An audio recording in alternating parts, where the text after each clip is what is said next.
Hai, salam, selamat pagi dan kita semua. Saya sambil syukur dan kehadiran kita pada minggu ini dapat menghadirkan diri untuk kebaktian online dan mengalu-alukan setiap jemaat yang hadir bersama dan kita bersama-sama untuk kebaktian pada pagi ini. Jadi sebelum kita mulakan, mari kita berdoa. Saya akan pimpin kita di dalam doa. Haleluya Tuhan, pada pagi ini Tuhan Yesus kami ucap syukur atas penyertaan Engkau Tuhan, atas sebuah kehidupan yang baru yang Engkau berikan Tuhan bagi pribadi kami Tuhan Yesus, sehingga akan Tuhan pada kesempatan ini kami dapat hadir bersama-sama untuk kebaktian online kami pada minggu ini Tuhan. Dan sebelum kami mulakan semuanya Tuhan Yesus, biar Engkau Tuhan terus memberkati setiap yang hadir Tuhan Yesus, beri kami hikmat Tuhan, beri kami kepandaian Tuhan Yesus di dalam kami mendengar firman Engkau. Biar Tuhan apa yang disampaikan oleh Pastor Tyson Tuhan pada pagi ini menjadi berkat bagi setiap pribadi kami. Ini doa kami Tuhan, di dalam nama Tuhan Yesus kami sudah berdoa. Amin. Oke, shalom dan selamat pagi kepada semua jemaat Tuhan. Mari kita sama-sama pada pagi hari ini memuji dan menyembah Tuhan. Dimanapun kita berada saat ini, bersama-sama dapat pada pagi hari ini. Haleluya Tuhan.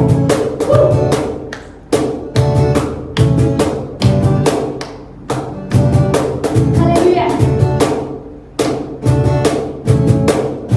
Terpujilah namamu. Terpujilah namamu Tuhan. Kuat dan penuh kemuliaan. Satu suara kami nyatakan, kebesaran-Mu tetap selamanya.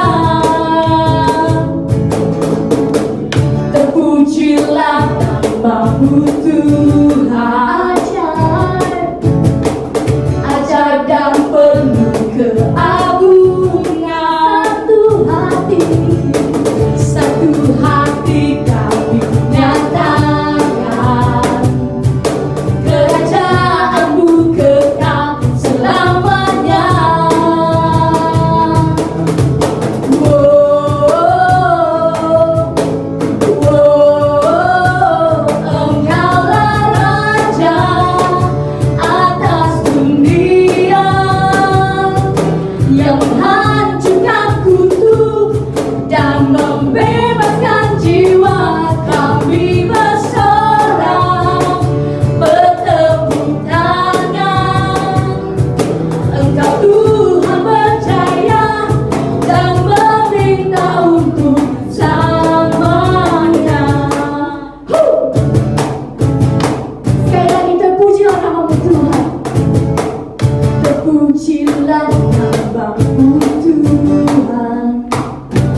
Immanuel, Immanuel, Engkau besertaku. Immanuel, Immanuel, Engkau Allah besertaku. Kau kuatkan kami Tuhan, Kau kuatkan aku bertahan. Kau harapan dalam kesesakan. Kau buktikan kesetiaan-Mu Tuhan. Engkau Allah Immanuel. Kau kuatkan aku bertahan. Kau harapan dalam kesesakan. Kau buktikan kesetiaan-Mu Tuhan. Engkau Allah Immanuel. Yes Lord, mari dengan segenap hati kita katakan, Yes Jesus, Kau kuatkan kami Tuhan. Kau kuatkan aku bertahan. Kau harapan dalam kesesakan. Kau buktikan kesetiaan-Mu Tuhan. Engkau Allah Immanuel. Yes Lord, Kau kuatkan. Kami akan terus bertahan Tuhan, karena kami percaya Tuhan di pihak kami. Tuhan menyertai kami. Apapun permasalahan kami yang kami hadapi pada saat ini, baik itu berat, Bapak, kami percaya kuasa Tuhan memberi kami kemenangan. Yes Lord, Engkau Allah Immanuel. Kau kuatkan kami. Thank you Lord. Aku bertahan. Kau harapan dalam kesesakan. Kau buktikan kesetiaan-Mu Tuhan. Engkau Allah Immanuel. Engkau Allah Immanuel. Engkau Allah Immanuel. Yes Lord, Immanuel, Engkau Allah menyertai kami Tuhan. Tidak Kau tinggalkan kami sendirian Tuhan. Kau menyertai kami, menjaga kami Tuhan. Terima kasih Yesus.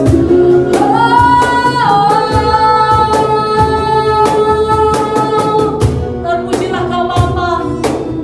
Yes Lord, Engkau yang menguatkan kami, maka itu kami akan terus bertahan Bapa. Dan setiap persoalan dan setiap permasalahan kami percaya Tuhan kami melebihi segalanya. Dan Engkau Allah yang hidup, dan Engkau Allah yang sanggup menolong setiap pribadi kami Bapa. Terpujilah Kau Yesus, terpujilah Kau Tuhan. Segala puji syukur hormat kami kembalikan dalam Tuhan Yesus dan Juru Selamat kami. Amin. Ya. Damai sejahtera kepada saudara dan saudari semua, dimanapun Anda berada. Saya berharap Anda di dalam keadaan sehat. Selamat beribadah bersama dengan kita di dalam ibadah online kita pada minggu ini. Kita bersyukur kepada Tuhan, karena kebaikan Tuhan kita dapat berjumpa di dalam ibadah ini. Saudara dan saudari yang saya kasih dalam Tuhan, minggu ini saya ingin menyampaikan sebuah firman yang saya beri tajuk sebagai priority atau keutamaan. Karena apa yang kita lihat dalam waktu-waktu kebelakangan ini, banyak perubahan yang terjadi. Apalagi sejak berlakunya pandemik COVID-19 yang melanda negara, bahkan yang melanda seluruh dunia, dan kemudian kita mengalami kawalan pergerakan di dalam negara kita. Saudara, ketika saya merenungkan perkara ini, perubahan situasi semasa yang kita alami menimbulkan cabaran demi cabaran. Dan cabaran yang timbul ini adalah cabaran yang berbeza dari masa ke semasa. Namun begitu, adalah perlu kita perhatikan bahwa kasih, kesucian, dan Roh Kudus tetap perlu kita pertahankan dan kita perjuangkan supaya semua ini tetap dalam garis standar yang Allah tetapkan. Saudara dan saudari yang saya kasih dalam Tuhan, jika khotbah sebelumnya menunjukkan kepada kita tuntutan dalam kehidupan orang percaya yang sudah disampaikan oleh Pastor Denley dan juga Brother Barry, minggu ini saya ingin membawa kita melihat satu bahagian di Perjanjian Lama.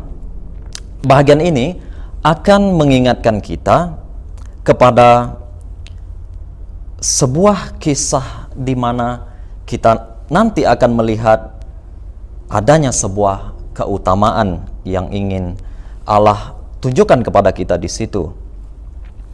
Sebabnya adalah bahagian yang akan kita pelajari sama-sama ini nanti, bahagian ini seolah sama seperti situasi kita pada masa kini, yaitu sekarang kita berada di dalam normal baharu ini.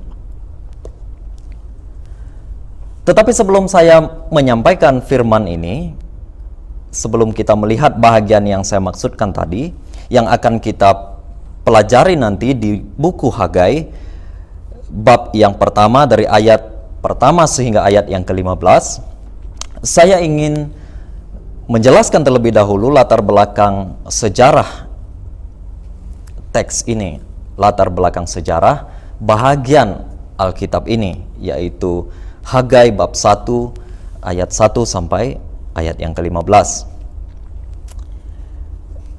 Begini sejarahnya, saudara. Pada tahun 607 sehingga 587 sebelum Masehi, Raja Nebukadnezar yang terkenal itu menawan Israel. Dan kerajaan Israel pada waktu itu sudah terpecah menjadi dua bahagian. Apa yang terjadi ialah ketika dia menawan bangsa Israel, dia membawa mereka ke Babel. Babel ialah selatan Baghdad atau Irak pada masa kini. Kemudian ramai yang dibunuh. Manakala orang lemah, orang yang miskin ditinggalkan begitu saja setelah kota mereka dimusnahkan. Perhatikan di sini, sejarah menuliskan di Alkitab bahwa bait Allah yang pertama yang dibina oleh Raja Salomo juga dimusnahkan. Ada di dalam 2 Tawarikh bab yang ke-36. Kemudian Allah memberikan nubuatan melalui Nabi Yeremia dan Nabi Yesaya, yaitu bagi Israel mereka akan dibenarkan pulang setelah ditawan, pulang ke tanah Kanaan hanya selepas 70 tahun mereka ditawan nanti. Jadi pada tahun 537 sebelum Masehi, setelah kerajaan Babel dikalahkan, kerajaan yang menakluk mereka tadi, Raja Kores atau King Cyrus dari kerajaan Persia pula sekarang membenarkan orang Israel untuk pulang. Jadi di bawah pimpinan seorang pembesar Yehuda yang bernama Zerubabel. Mereka ingin membangun semula bait Allah yang kedua. Karena ini adalah perintah dan ini adalah yang diletakkan Allah di dalam hati mereka. Namun begitu, setelah hanya 2 tahun pembinaan semula bait Allah ini dan mereka berjaya meletakkan dasarnya, pekerjaan itu terhenti. Dan pekerjaan itu terhenti dan berlanjut selama lebih kurang 17 tahun. Dan itu satu masa yang cukup lama.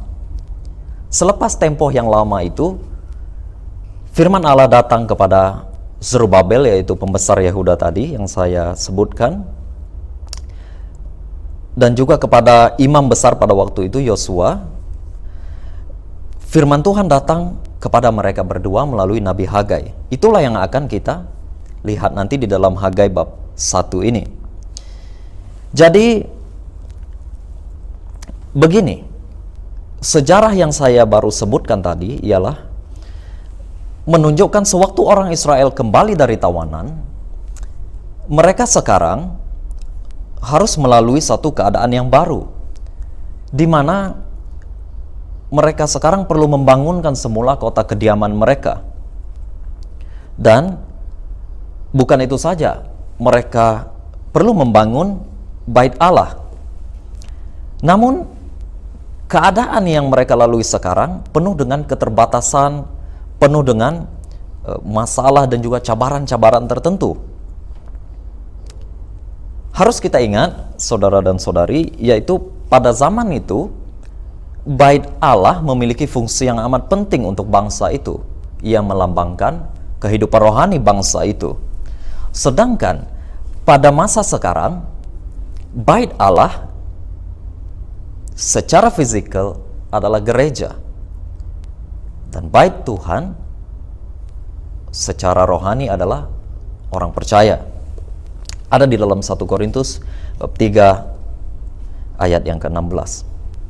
Oleh sebab itu, kita akan melihat ayat demi ayat untuk kita memahami apa yang terjadi pada waktu bangsa itu diberi perintah oleh Allah untuk membangunkan semula, untuk membina semula bait Allah yang sudah diruntuhkan pada waktu mereka ditawan.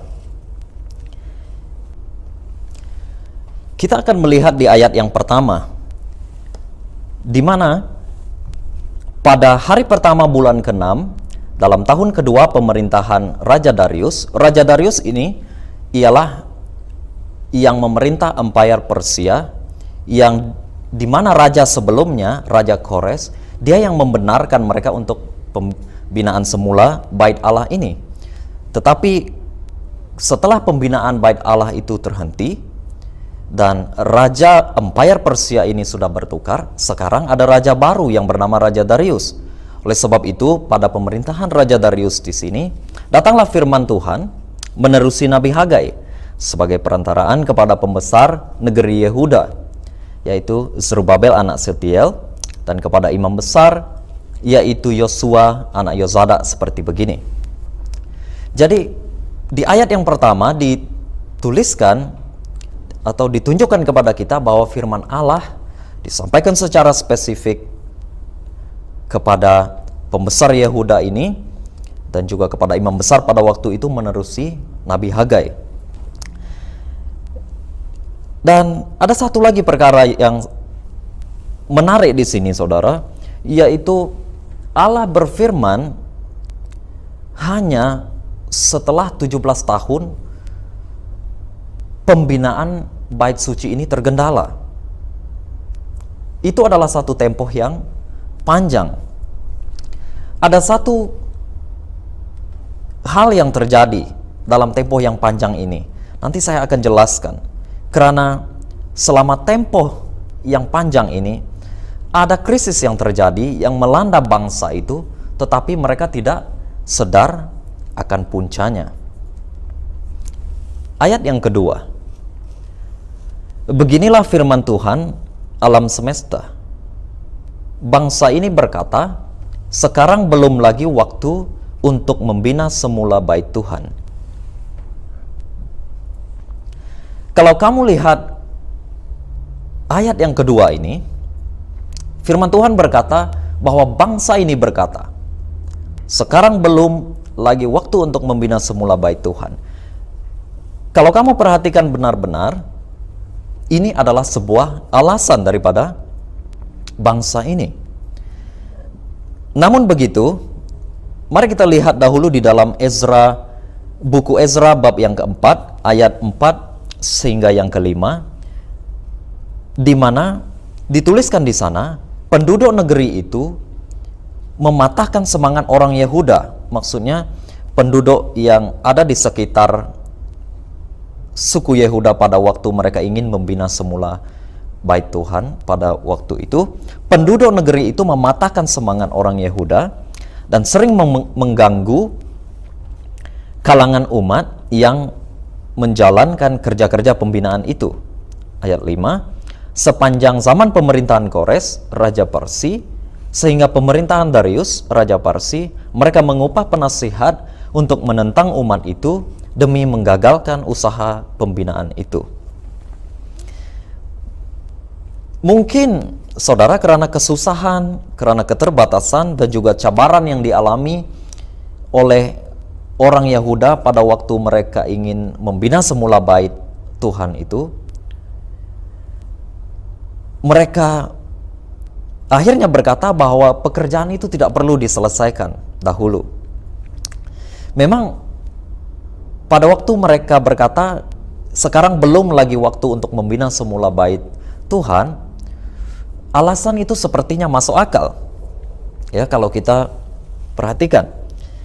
Namun perhatikan baik-baik, pembinaan semula bait Tuhan adalah keutamaan Allah. Ianya adalah keutamaan Allah, supaya upacara keagamaan bangsa ini dapat dilakukan semula. Karena sudah 70 tahun mereka berada di dalam pembuangan dan mereka tidak memiliki bait Tuhan di tempat pembuangan, sehingga mereka tidak dapat melakukan upacara keagamaan mereka dengan teratur dan dengan sempurna. Sebab itu saya katakan di sini, pembinaan semula bait Tuhan ini adalah keutamaan Allah untuk bangsa ini pada waktu ini.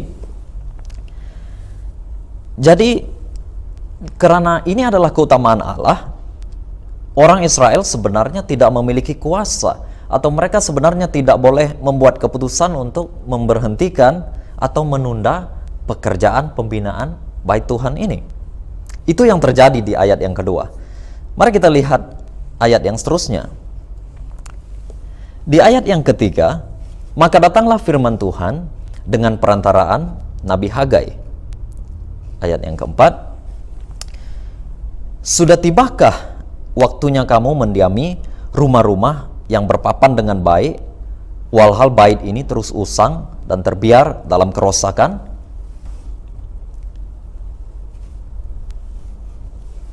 Coba saudara dengar baik-baik ayat yang keempat tadi. Di sana diberikan satu persoalan kepada bangsa ini. Karena setelah mereka mengalami tentangan, bangsa ini seolah berpaling dan mereka menjadi sibuk dengan kepentingan sendiri. Itu yang terjadi. Di ayat yang keempat dikatakan rumah mereka dibina dengan kayu yang bagus, sedangkan bait Allah terus dibiarkan terbengkalai, terus dibiarkan usang, dan terus dibiarkan dalam kerosakan. Di sini kita dapat melihat bahwa keutamaan mereka adalah rumah sendiri berbanding rumah Allah. Saudara, bukankah kita harus menyelesaikan apa yang sudah dimulai?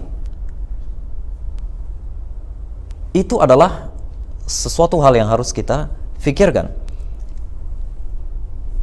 Mari kita teruskan di ayat yang ke-5.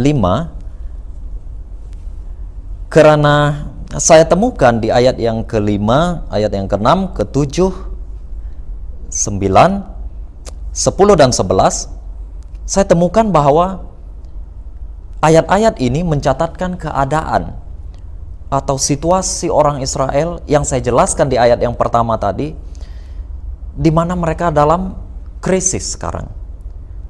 Keadaan mereka setelah mereka berhenti melakukan kerja pembinaan semula bait Tuhan. Kita lihat di ayat yang kelima. Lalu beginilah firman Tuhan alam semesta. Perhatikanlah keadaanmu. Ayat yang keenam. Kamu menabur banyak, tetapi hasil tuaianmu sedikit sahaja. Kamu makan, namun tidak berasa kenyang. Dan kamu minum, tetapi tidak berasa puas. Kamu berpakaian, namun badanmu tidak terasa panas. Orang yang menerima upah pula menyimpan upahnya dalam karung yang berlubang-lubang. Di ayat yang keenam ini sahaja kita dapat melihat keadaan orang Israel pada waktu itu, keadaan bangsa ini pada waktu itu, pada waktu mereka berpaling dari pekerjaan pembinaan bait Tuhan dan pada waktu mereka mementingkan kepentingan mereka, di mana dikatakan mereka membina rumah mereka terlebih dahulu dengan kayu yang bagus berbanding dengan rumah Allah. Dan di ayat yang ke-6 di sini kita melihat bagaimana keadaan mereka. Karena memang pada zaman itu pekerjaan mereka adalah sebagai peladang, juga penternak. Kita lihat keadaan mereka di dalam ayat yang ke-6 ini, di mana pada waktu mereka menabur banyak, hasil tuaian mereka sedikit. Mereka dapat makan, namun mereka tidak berasa kenyang. Mereka minum juga, tetapi tidak berasa puas. Dan dikatakan juga bahwa mereka berpakaian, namun badan mereka tidak terasa panas. Ada yang menerima upah juga, dan mereka coba menyimpan upah yang mereka terima, tetapi semua simpanan mereka tidak berhasil. Inilah keadaan mereka. Kita teruskan di ayat yang ke-7. Beginilah firman Tuhan alam semesta. Perhatikanlah keadaanmu. Sekali lagi, firman Tuhan menyuruh bangsa ini memerhatikan keadaan mereka. Karena seperti yang saya katakan tadi, selama 17 tahun masa mereka tidak membina bait itu, mereka tidak sadar akan keadaan atau punca kenapa keadaan mereka jadi begini. Mereka tidak sadar. Saya terus lompat ke ayat yang ke-9. Dikatakan di sana, kamu mengharapkan banyak, tetapi lihatlah betapa sedikit saja hasilnya. Ketika kamu membawanya ke rumah, aku yang menghembuskannya. Mengapa? Demikianlah firman Tuhan alam semesta. Sebabnya baitku terus usang dan terbiar dalam kerosakan, walhal kamu sibuk menguruskan rumah masing-masing. Di ayat yang ke-9 ini ditunjukkan lagi kepada kita keadaan mereka. Mereka mengharapkan banyak, sama seperti ayat yang ke-6 tadi, mereka menabur banyak tetapi hasilnya sedikit. Mereka coba membawanya pulang ke rumah, namun dengan jelas Tuhan mengatakan Dia yang menghembuskannya supaya mereka tidak dapat mengumpul banyak. Mengapa? Tuhan sendiri bertanya mengapa, dan Tuhan sendiri menjelaskan kepada mereka semua ini terjadi karena bait Tuhan dibiarkan terus usang dan dibiarkan terus berada di dalam kerosakan, walhal kamu sibuk menguruskan rumah masing-masing. Saudara perhatikan di sini bahwa umat Allah pada zaman itu, pada waktu itu, mereka kehilangan berkatnya, berkat Allah, karena mereka mementingkan diri sendiri. Dan di sini mereka lalai memperhatikan tujuan dan maksud Allah. Mereka lalai untuk memperhatikan keutamaan Allah. Adakah ini masih terjadi kepada kita pada hari ini? Saya tidak memiliki jawabannya, karena Allah berdaulat atas keputusannya. Saya tidak dapat mengatakan bahwa ketika kita terus mementingkan diri sendiri, ketika kita terus mementingkan rumah masing-masing, maka tidak ada berkat Allah. Saya tidak berani untuk mengatakan begitu. Tetapi kalau kita lihat apa yang terjadi kepada bangsa ini pada waktu itu, jelas ditunjukkan kepada kita di sini. Mari kita lihat di ayat yang ke-10 pula. Masih lagi menunjukkan kepada kita keadaan bangsa itu. Ayat yang ke-10, oleh itu langit menahan pengeluaran embunnya dan bumi menahan hasilnya.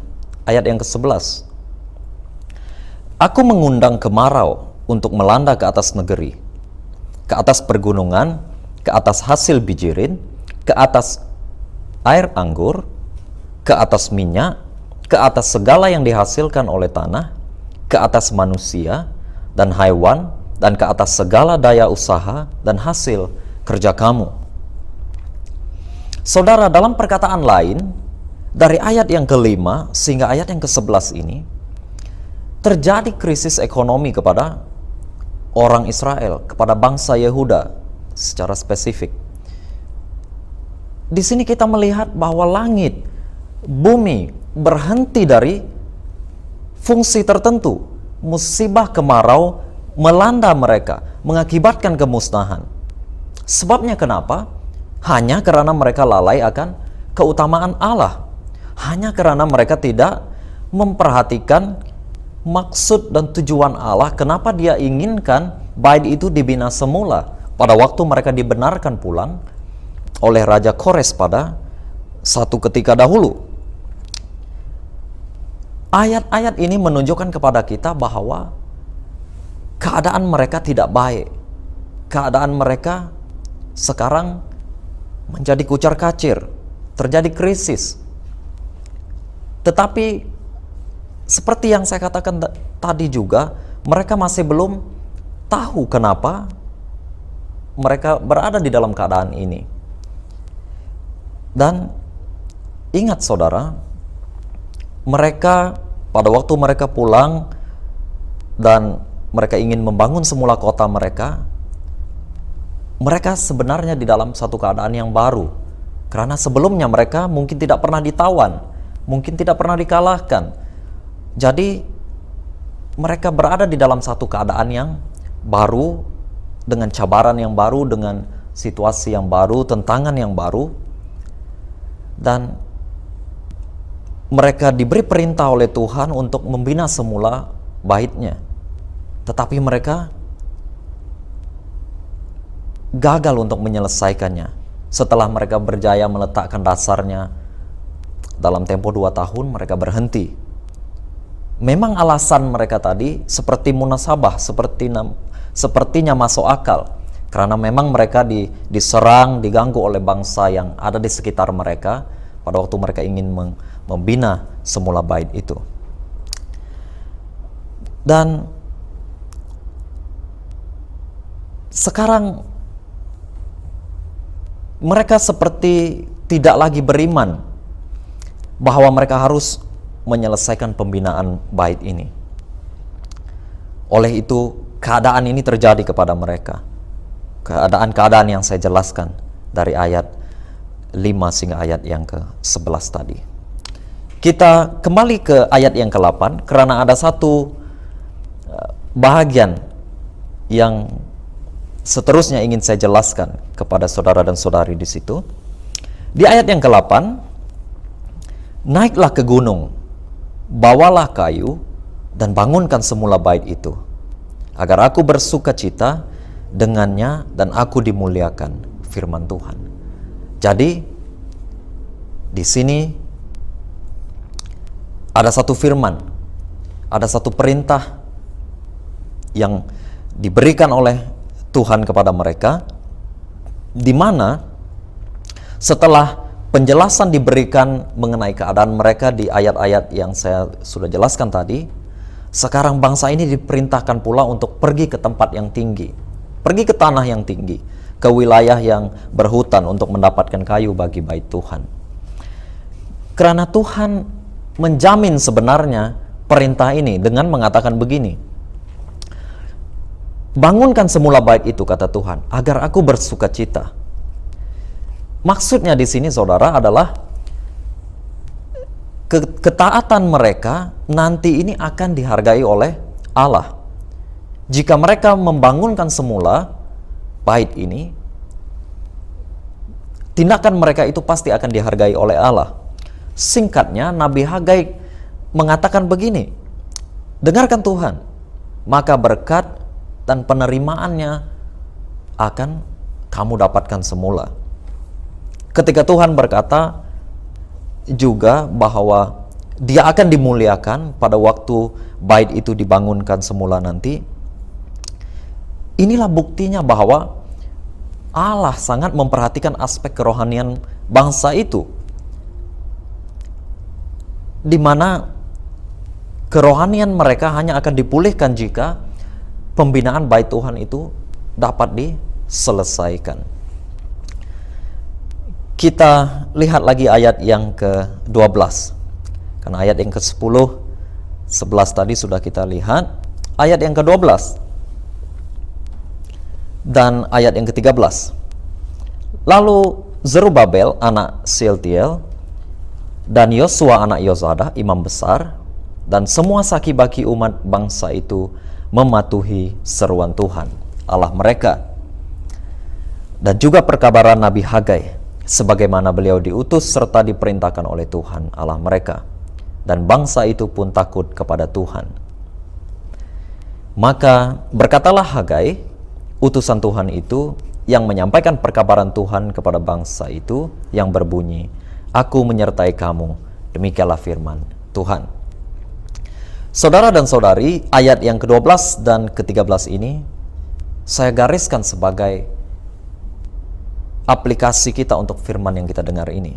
Karena dari dua ayat ini kita perlu mencontohi tindakan dan juga respon bangsa ini. Karena di ayat yang ke-12, Zerubabel yaitu ketua mereka dan juga Yosua imam besar pada waktu itu mematuhi seruan Tuhan. Semua saki-baki umat bangsa itu mematuhi seruan Tuhan.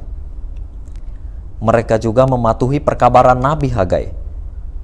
Dan bangsa itu kembali takut kepada Tuhan. Ini patut kita contohi. Karena pada waktu mereka mematuhi Tuhan dan takut kepada Tuhan, terbuktilah bahwa firman Tuhan yang ada di dalam Maleakhi bab 3 ayat 7 digenapkan di dalam hidup mereka. Karena kata Tuhan, kembalilah kepadaku agar aku kembali kepadamu. Di ayat yang ke-13 tadi, pada waktu Tuhan mengatakan, aku menyertai kamu, itu adalah satu komitmen yang terbesar yang dapat Tuhan berikan kepada orang yang percaya kepadanya. Daripada dua ayat ini, ayat 12 dan 13 ini, kita dapat pelajari bahwa pada waktu Tuhan memerintahkan untuk kita memerhatikan bait-Nya, untuk kita memerhatikan rumahnya, untuk kita membangunkan semula pekerjaan di rumahnya, untuk kita menyambung semula pelayanan di rumah Tuhan, atau untuk kita membangunkan semula hubungan kita dengan Tuhan. Karena seperti yang saya katakan tadi, bait Tuhan secara rohani adalah orang percaya itu sendiri. Pada waktu kita diperintahkan oleh Tuhan untuk membina semula, untuk membangun semula bait Tuhan atau rumah Tuhan, dan ketika kita mematuhi perintah Tuhan itu, ketika kita meresponinya dengan tindakan yang betul, maka pastilah Tuhan akan menyertai kita. Saudara, ada satu perumpamaan yang Kristus sampaikan kepada murid-muridnya, kepada orang yang mendengarkan dia pada waktu dia sedang melayani. Di dalam Matius 21 ayat yang ke-28 hingga 32. Perumpamaan ini adalah perumpamaan tentang dua orang anak. Di ayat yang ke-28 berkata, "Bagaimana pandanganmu? Ada dua orang anak lelaki. Dia mendapatkan yang sulung dan berkata, 'Anakku, pergilah bekerja hari ini di ladang anggurku.' Anak itu menjawab, 'Aku tidak mahu.' Tetapi kemudian dia menyesal lalu bekerja di ladang bapaknya. Ayah itu pergi pula mendapatkan anaknya yang kedua dengan kata-kata yang sama. Anak itu menjawab, 'Baiklah, aku pergi, ayah.' Tetapi dia tidak pergi. Antara dua itu, yang mana melakukan kehendak bapaknya?" Mereka menjawab, "Yang sulung." Saudara dan saudari, daripada perumpamaan yang Kristus ceritakan ini, benar, yang sulung itu yang melakukan kehendak bapaknya. Yang sulung itu yang melakukan perintah bapaknya. Karena walaupun pada awalnya dia berkata, "Aku tidak mau," tetapi kemudian dia menyesal lalu pergi, dia yang dilihat sebagai yang melakukan kehendak bapaknya. Maka pada waktu kita diperintahkan oleh Tuhan untuk kembali membangunkan rumahnya, kembali untuk membangunkan pelayanan, kembali untuk menyambung pelayanan, atau kembali untuk membangunkan hubungan dengan Tuhan, lakukanlah. Karena memang itulah yang menjadi keutamaan Allah. Itulah yang menjadi keutamaan bagi Allah di dalam kehidupan orang yang mengenal Dia. Dan seperti ibarat atau perumpamaan yang saya jelaskan ini, jadilah seperti anak yang sulung itu. Walaupun pada mulanya dia berkata dia tidak mahu, tetapi dia menyesal dan dia melakukannya. Mungkin saudara dan saudari berkata tidak mahu kepada Tuhan, sama seperti bangsa Israel yang saya ceritakan tadi. Walaupun mereka sudah berhenti dan tidak mahu melakukan pekerjaan itu lagi, tetapi pada waktu firman Tuhan sampai kepada mereka, mereka menyesal, mereka takut kepada Tuhan lagi, dan mereka menyambung pekerjaan itu. Jadilah seperti itu.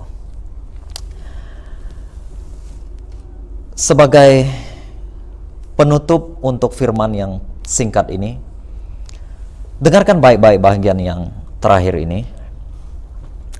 Saudara, bukanlah sebuah perhitungan matematik yang ingin saya sampaikan atau yang ingin saya jelaskan di sini tadi. Karena adakah dengan mengutamakan Allah maka secara otomatis kehidupan kekristenan kita akan berjaya? Benar, ini yang berlaku pada waktu itu, ini yang berlaku kepada suku Yehuda pada waktu itu, kepada bangsa Israel pada waktu mereka mengutamakan Allah. Itu yang berlaku. Mereka mengalami krisis ekonomi yang berpunca daripada tindakan mereka yang tidak mengutamakan Allah. Namun saat ini ianya bukan selalu berdasarkan hukuman matematik yang kita selalu tahu jawabannya. Sekali lagi saya ingin tegaskan bahwa Allah kita adalah Allah yang berdaulat. Dia berhak memberi dan menahan berkat dalam hidup kita. Namun jika kita mengenepikan Tuhan dan kita gagal menjadikan Dia keutamaan utama kita, ketika kita gagal menjadikan Dia priority utama, bermaksud kita telah meninggalkan sumber yang amat penting bagi hidup kita, bagi kemakmuran kita. Itu yang perlu kita ingat. Ayat yang ke-14 sebagai penutup, lalu Tuhan mendorong semangat pembesar Yehuda, yaitu Zerubabel anak Siltiel, dan imam besar yaitu Yosua anak Yosada, dan semangat seluruh saki-baki umat bangsa itu. Seterusnya mereka pun pergi untuk bekerja menyempurnakan bait Tuhan alam semesta Allah mereka. Ayat yang terakhir, ayat yang ke-15, pada hari ke-24 dalam bulan ke-6 sewaktu tahun kedua pemerintahan Raja Darius. Di sini mereka telah menyelesaikan bait Tuhan itu. Mereka dapat menyempurnakan pekerjaan itu. Inilah kasih Allah. Perhatikan saudara, Dia yang mendorong semangat mereka. Dia pasti akan mendorong dan menguatkan semangat setiap orang yang bersedia untuk melakukan kehendak-Nya. Jadi, marilah pada hari ini kita jadikan ini sebagai doa kita. Mari kita minta supaya Tuhan terus mendorong semangat kita, semangat pemimpin-pemimpin di gereja kita, semangat pelayan-pelayan Tuhan di gereja kita, semangat anak-anak muda yang ada di gereja kita, supaya Tuhan mendorong semangat kita untuk memulakan lagi pekerjaan Tuhan, untuk menyambung semula pekerjaan Tuhan, menyambung semula pelayanan, dan untuk mengutamakan rumah Allah. Seperti yang saya sudah jelaskan tadi, pada waktu itu bait Allah memiliki fungsi yang amat penting bagi bangsa itu. Dan pada zaman kita, pada zaman sekarang, bait Allah adalah gereja Tuhan. Dan bait Tuhan secara rohani adalah orang percaya, hidup kita sendiri. Mari kita berdoa. Kami sudah mendengar firman Tuhan pada hari ini. Kami sudah belajar daripada buku Hagai, bab yang kelima, ayat yang pertama sehingga ayat yang ke-15. Anak-anak-Mu sudah mendengar firman-Mu pada hari ini, Tuhan. Biarlah berkat-Mu, biarlah penyertaan-Mu menyertai mereka, supaya firman ini akan mendapat tempat yang terbaik dalam hati mereka, supaya mereka akan dibangunkan dan diteguhkan melalui firman ini. Karena sama seperti apa yang dilalui oleh bangsa Israel pada waktu itu, kami sekarang dalam keadaan yang baru, sesuatu keadaan yang berbeza. Doronglah semangat kami Tuhan, supaya kami kembali bersemangat untuk melakukan pekerjaan di rumah-Mu, untuk menyambung pelayanan kami, untuk melakukan tugas kami, bahkan untuk kami meneruskan hubungan kami dengan Engkau. Terima kasih Tuhan. Berkatilah seluruh jemaat-Mu. Di dalam nama Yesus Kristus, Tuhan dan Juru Selamat kami sudah berdoa. Amin. Kau kuatkan aku bertahan, Kau harapan dalam kesesakan, Kau buktikan kesetiaan-Mu Tuhan, Engkau Allah Immanuel. Yes Lord, Kau kuatkan. Kami akan terus bertahan Tuhan, karena kami percaya Tuhan di pihak kami. Tuhan menyertai kami. Apapun permasalahan kami yang kami hadapi pada saat ini, baik itu berat, Bapak, kami percaya kuasa Tuhan memberi kami kemenangan. Yes Lord, Engkau Allah Immanuel. Kau kuatkan kami. Thank you Lord. Aku bertahan, Kau harapan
melebihi segalanya.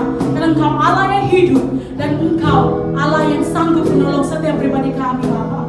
Terpujilah Kau Yesus, terpujilah Kau Tuhan. Segala puji syukur hormat kami kembalikan dalam Tuhan Yesus dan Juru Selamat kami. Amin. Ya.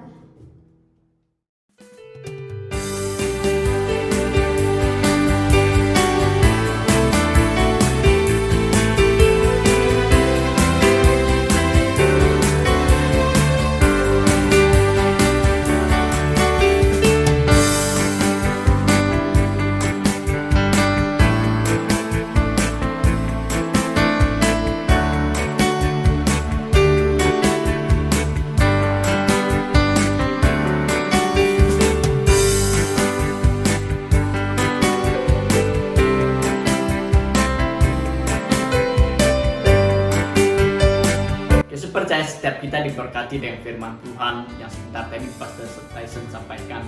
Dan sebelum kita mengakhiri kebaktian kita, mari kita berdoa. Saya akan pimpin kita di dalam doa. Tuhan Yesus, kami ucap syukur Tuhan atas hari ini Tuhan, yang baik yang Kau berikan Tuhan untuk kami belajar daripada firman Engkau yang sebentar tadi Pastor Tyson sampaikan bagi setiap jemaat kami Tuhan. Dan biar firman ini Tuhan menjadi sebuah firman yang hidup Tuhan, di mana kami menjadi orang-orang yang melakukan firman Engkau Tuhan Yesus. Dan kami berdoa Tuhan terus bagi jemaat kami Tuhan Yesus di dalam minggu hadapan Tuhan, biar Engkau Tuhan terus menyertai Tuhan di dalam apapun pekerjaan yang kami kerjakan, sebab kami percaya Tuhan penyertaan Engkau adalah penyertaan yang setia bagi setiap pribadi kami. Puji nama Engkau Tuhan, ini doa kami di dalam nama Tuhan Yesus kami sudah berdoa. Amin. Dan jemaat jangan lupa untuk like dan share untuk kita punya Facebook dan juga YouTube dan Instagram. Jadi kalau macam itu jumpa nanti minggu hadapan. Bye bye.